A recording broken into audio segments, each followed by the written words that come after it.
Hello, Sparkle Squad. This is Monica, and I am hopping over here to my Sparkly Mon Downloads channel to show you something that would pertain to digital graphics. So, I have wanted for a long time to order some wooden jewelry making bead design boards. And I had seen I think probably maybe 2 years ago on their Instagram, and it's a German company. I believe you pronounce it Der Blau Vogel. They have beautiful wooden bead boards, bead design boards. They've got some of them have felt, some of them are designed differently, some of them are just to hold your beads, some of them are a necklace board with a bracelet board, and they also have like a little tray that goes underneath it so that you can have essentially an open bead tray here to work on, but then you can stack these two together. I mean, they make beautiful boards. You can see here's an example on their Instagram of the different wood finishes that they have. And then they have some that are not marked with measurements, and then some that are marked with measurements, which of course I would want the ones that have the measurements on. These are just really high quality. I love the idea of having a natural element in my bead board other than these plastic boards that I take, because a lot of times when I go to teach classes, I just need to have the cheapy boards, but when I'm working on special projects, I want to be able to have the beautiful inspiration here. So let me flip over to their actual website, and they are not cheap, which is why it's taken me so long to go ahead and decide, which board that I wanted. And I was able to get a couple of them on sale, so that's why I went ahead and decided to do it. And I selected to have my logo put onto my boards. It's a pretty simple example of a logo, and the logo that I have, they tried it and it did not work. This is my logo in wood form. I'm going to flip over to the actual color version. I knew that they would need it in like a black and white. What I did was take it over into Word and just transform the color. So I took the color out. It still has all of the detail though, and that's part of the problem. So the cutter for their wood gizmo can't pick up all of the detail, although it did do a good job on this glitter in the wood. But you can see it loses the a touch of right here, and by Monica, it actually picked up nice detail with the flowers. So I would have been happy with this, but they said that it just wasn't going to work. They also wanted to show it to me with the oil on it and in the area that would have the measurements for a bracelet on one of the boards. So they asked me if I could either find someone to do a vectored logo or if I could make one myself. And I have some experience with Illustrator, which is Adobe Illustrator, but not a lot. I had popped my logo into Illustrator and tried to vectorize it, and it would not work. You need a vectored logo in order to have anything like a screen print done for your t-shirts, mugs, anything like that. Even though a nice clean PNG is wonderful in a lot of ways, especially with the 300 DPI or PPI in your images.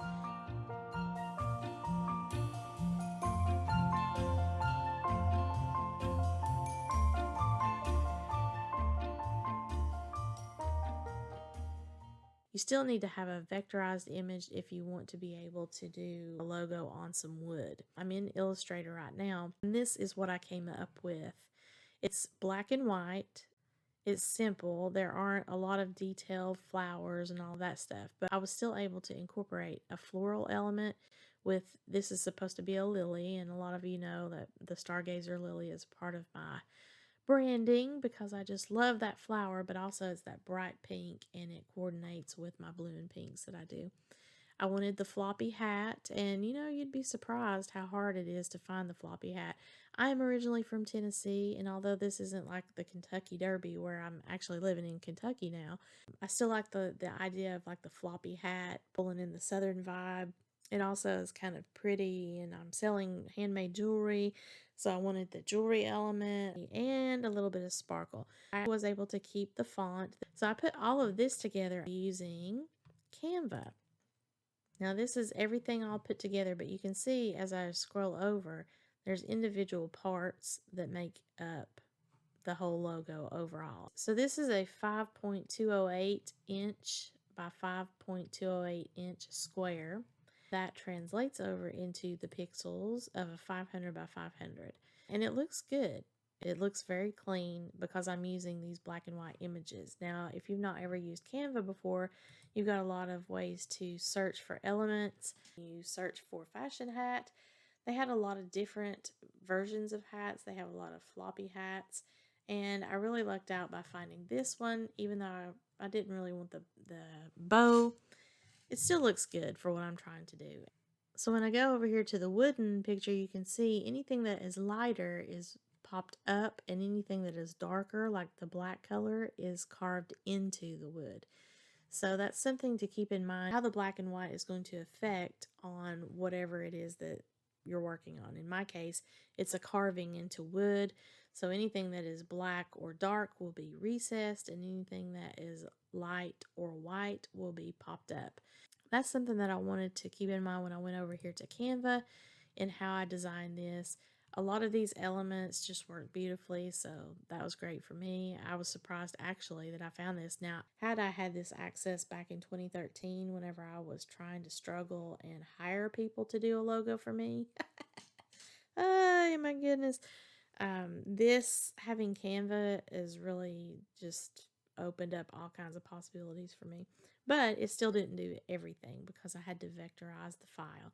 Now, again, I had to Google how to vectorize the file because I'm not an Adobe Illustrator expert. I've only just really gotten comfortable with Adobe Photoshop. If you've not tried Canva, you can do a free trial, but I will put a link below to my affiliate link with them. You get a 45-day free trial for the Pro Canva membership instead of just the regular 30-day. You click on the link that I will provide.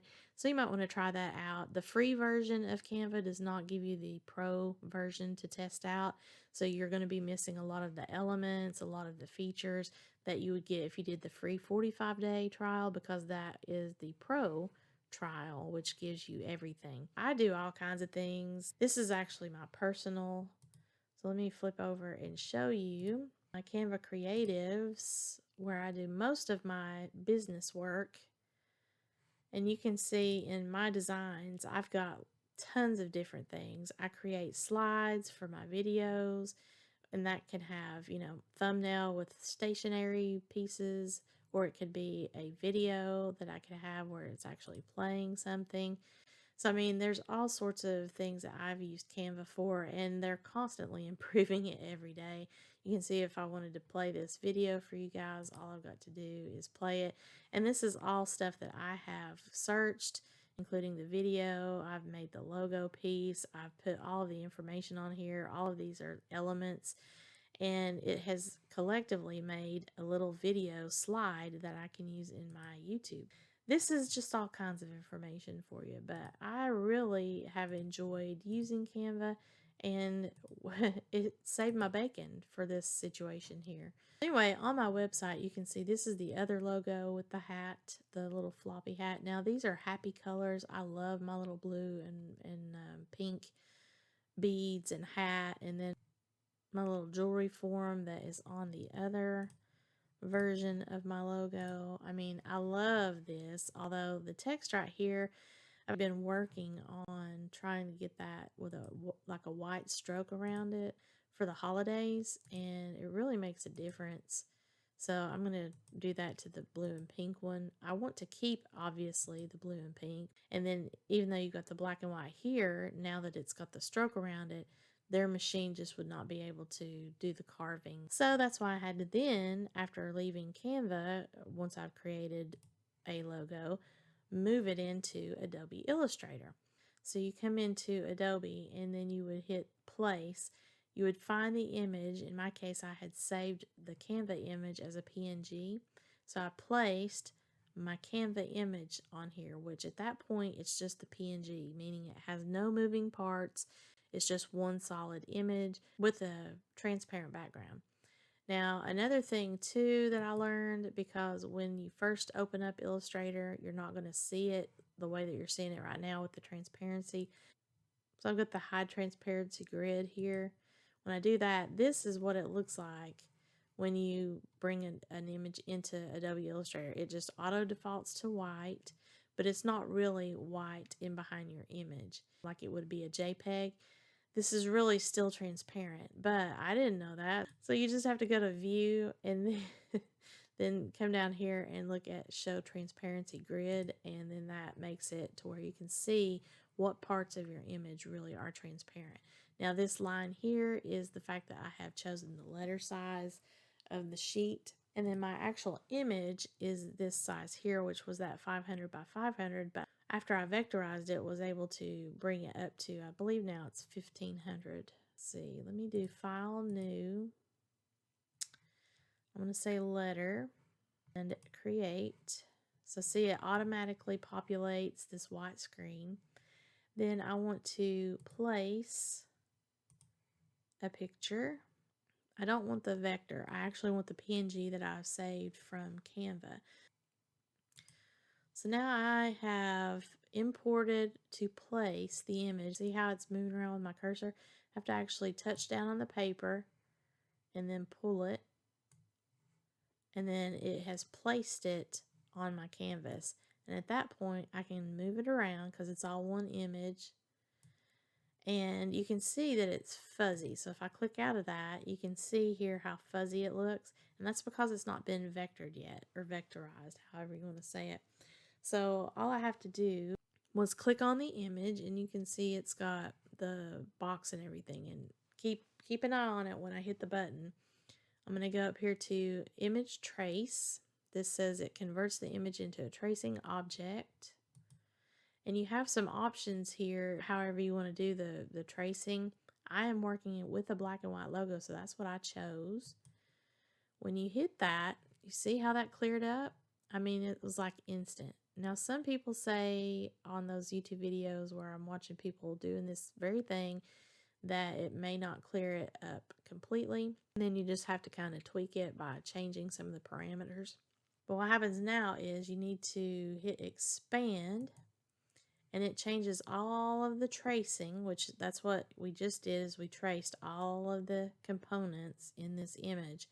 It's a vector and it is surrounded by mathematical formulas. So every little thing, right? So I am at 88% view right now. I'm going to go to 500.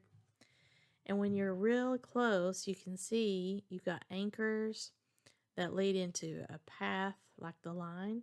You can add anchors and then move those lines, those points around, because each point is a mathematical formula within the program of Adobe Illustrator, which tells it what you're trying to do here, and that's why it can clean it up so easily. And this is why a lot of printers want the Adobe Illustrator, and when you're making logos, this is really the way to go with a vectored image. So I click out of the image. Now those little dots are gone, but if I need to get back in there, I can click in here again and start messing around and changing things. It will be different for every little thing. So even like this letter S, all of this stuff I can mess around with to get it to work. And then once I'm done, this is now an entire image. This now has different parts. If I wanted to recolor a certain part, I would hit my direct select tool, click within this hat, change the color of it. Obviously, I'm not going to do that because I need this to be a black and white vectored image. And I need to be able to give this to the company so that they can work from this rather than my other logo that I had, so that they can not have to deal with this being all fuzzy and they can carve it into the wood and make it nice. Now, she wanted the Adobe Illustrator actual file, which was this, but you can export this, and you can export it as a PNG so that when you use this somewhere for like a profile, thumbnail, or anything like that, you can have your own graphics. You can save this as a SVG if you do cutting files for your Cricut machine. You can save it as a JPEG, which will have the white border behind it. You can also save it as the Adobe Illustrator file. You'll just export if you want the PNG or any of these options here. You will do the export as. If you need to have the program file itself, you will do the save as and choose from the list here. You can even save it as a PDF, And a lot of printing companies will prefer the PDF or an EPS file whenever they're doing graphics work for you. If you're a graphics creator, you'll probably want to save it as an EPS or a PDF. Even if I might have to bounce around between Photoshop and now Adobe Illustrator, in addition to what I can do in Canva, I still have all of these tools available to me that ultimately not only provide the end result that I need, such as a vectored image for this company to be able to do my bead board, but I also then have additional skills that might also benefit me in my professional life. I tell people all the time when I teach my jewelry making classes that I have learned so many new skills as a result of going into making jewelry. And it all started with just, needing some stuff for a party. I just can't even believe where I am now with all of the stuff that I can offer. And if you're not familiar with the things that I do, you can check out my website here at sparklebymonica.com. I have all of my links to my social media up here at the top. And then I have a lot of information about the classes and parties. I don't have much on my calendars right now because since I've moved from Texas to Kentucky, I'm just really doing like personal tutoring or online classes and things like that, especially with the COVID virus going on. So another thing about all of these different skills is now I can create my own digital downloads, and I do have an Etsy shop. This stays more updated than my website in the digital realm just because it takes time for me to put them in both places.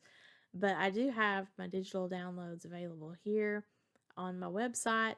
You'll get more variety here at the Etsy shop because it gets more traffic over here. So I just, I never thought I'd be able to sell digital graphics, and I never thought that I'd enjoy doing it either. But that necessity is the mother of invention. I've had to do it for my handmade business, and it's just more cost effective, especially when you're a handmade entrepreneur, to just try to figure it out how to do it yourself. Now, I will have to say I do pay for the Adobe Creative Cloud membership. They just ran another sale off of the renewal, so I saved like $100 this time. It's very expensive. So if you are thinking about doing it, I will leave a link below for the Adobe Creative Cloud. So if you have the Adobe Creative Cloud, you can actually get the individual programs like Adobe Illustrator. You download the app, which is this little symbol here for your Creative Cloud, and then you go and you access all of these different programs. It's telling you here, what is it? It's a collection of 20 plus desktop and mobile apps and services for photography, design, video, web, UX, and more. A lot of people will use Filmora Wondershare for their editing, different programs for their photos and all that stuff.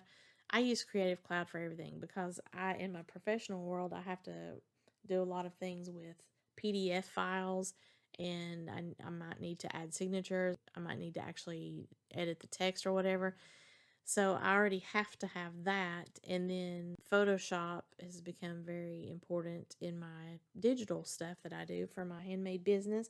So I already knew I was going to have that. You can buy each of these programs individually, but they don't stay updated. So after a time, you might need to go and purchase another version of Photoshop.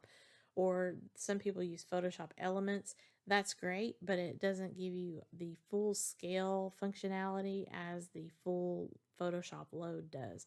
Now, if you're a student or a teacher, you'll save a ton on the Creative Cloud, so be sure that you take advantage of that.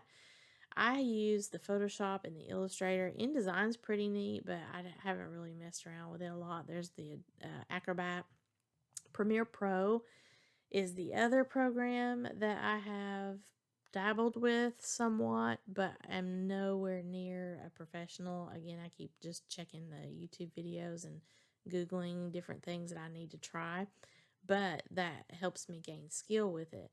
I keep trying to take obsolete Windows Movie Maker to every computer that I have transferred over to since it became obsolete. And this is Adobe Creative Cloud. I do have a referral link actually for that, so I'll be sure to put that in the description below. If you're just looking for a basic black and white logo, you can do what I did and just take whatever you've got already made and go into Word and then change the color on that. If you're not familiar with what I'm talking about, I'll show you that real quick. So we're going to insert a picture from this device. Okay, so here's the PNG version of it. So now this looks beautiful, right? I love this logo. It is a little hard to see a touch of right here in the by Monica without it having a stroke or anything behind it. So if you want to, or if you need to take the color out of this, you can put this into Word and then come over here and go to the color button. And you see all these different options here. So you can do recolor, and if you want different shades of black, like it's got blue and gray here, it's got grayscale here. This is an automatic color saturation, so you can take all of the color out. You can do, different shades of the blue. I mean, they've got a ton of different recoloring options. If this was a scenario where you had a background and you needed to remove that background behind it, you could come over here to the transparency and say picture transparency options and pick what you wanted to have transparent. So I mean, the Word is very handy, and I didn't even used to know this stuff in the big picture formatting elements. So if you're making a Word document and stuff, you might really find that valuable information. But even if you're not, you can still use a program that you have for free on your computer to be able to do this if you just need a black and white version of something that's colored. I do these videos and stuff, so by being able to get a board that has my logo on it, I'm able to brand my video tutorials while showcasing my skills and designs. If you enjoyed this content, please leave me a thumbs up. Leave me a comment below. Do you like using Adobe Illustrator? Are you familiar with making your own graphics, or are you terrified of it the way that I was at the beginning? I'd love to hear what you think, and also if you would please share this video to anyone that you think might be interested in what I was doing. Subscribe to my channel if you've not already done so, and have a sparkle-tastic day, y'all. Bye!